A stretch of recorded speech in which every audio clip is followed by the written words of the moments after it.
আব্বা আম্মা, আমি চলে যেতেছি, তোমরা নিজের খেয়াল রাখো, ভালো করে খাওয়া দাওয়া করো, আর অসুখ বিসুখ হলে ডাক্তার দেখাইও।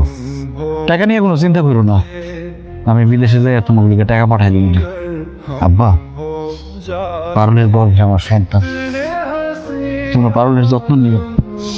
আমার সন্তান যাতে সুন্দরভাবে সুস্থভাবে পৃথিবীতে আসতে পারে, তার যাতে কোনো ক্ষতি না হয়। আব্বা, আমার সন্তানের যদি কিছু হয় আমি মরে যাবো আব্বা। খুব ইচ্ছা আছে আমার সন্তান হওয়ার সাথে সাথে তারা দেখবো, তারে কোলে নিব, কিন্তু সেটা তো আর হইল না। আমার ভিডিও কল দিয়ে দেখাইও, আর ওর কানে কানে কয়ে দিও যে এটা তোর আব্বা।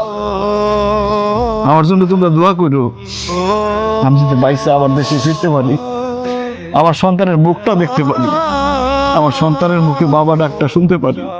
বাজার কান্দিস না, বাজার কান্দিস না। আমরা তো অবশ্যই তোর বউ দিকে রাখো, তুই চিন্তা করিস না, তোর সন্তান তোর বউ সবাই খুব ভালো মতো থাকবে ইনশাল্লাহ। বাবা নিজের খেয়াল রাখিস, খাওয়া দাওয়া ঠিক মতো করিস, বাড়ির কথা চিন্তা করিস না, আমি আছি, তোর আব্বা আছে, শাশুড়ি আছে, আমরা বউ মানে দেখে রাখবো। আম্মা, আমি জানি বাড়িতে আপনি একা মানুষ, আপনার অনেক কাজ, তারপর সময় পাইলে মাঝে মধ্যে এসে পারুলটা দেখে যায়।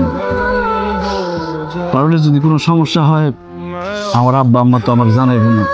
বাব্বা, আমি দুশ্চিন্তা করব না, আপনি আমার একটু জানাই দিন। আমি অবশ্যই জানাবো বাবা, তুমি কোনো চিন্তা করো না, তুমি সাবধানে যাও, পারুলের সব কথা আমি তোমার জানাবো। বাবা তুমি খালি আমার এই মন্টুর কথাটা একটু মাথায় রেখো। ঠিক আছে আম্মা। পারুল, স্বামী হিসেবে আমাকে যখন তোমার সবচেয়ে বেশি দরকার, তখনই আমি তোমার ছেড়ে অনেক দূরে চলে যেতেছি। এমন অযোগ্য স্বামী আমি, কি করুম কও?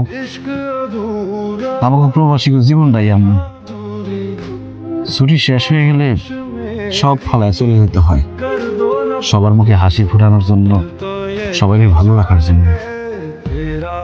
আমি জানি আমি সবার মুখে হাসি ফুটাইতে পারলেও এবার তোমার মুখে হাসি ফুটাইতে পারব না, কারণ তোমার মনে কষ্ট দিয়ে আমি চলে যেতেছি। আমার মাফ করে দিও পারো। আপনি আমার স্বামী, আমার কাছে মাফ চাই, আমার অপরাধী বানায় না। দোয়া করেন যাতে আপনার বাবা মনের স্বপ্ন আমি পূরণ করতে পারি, আপনার সন্তানের মুখ দেখাইতে পারি। আরো দোয়া করেন যাতে এই দেখাই শেষ দেখা না হয়।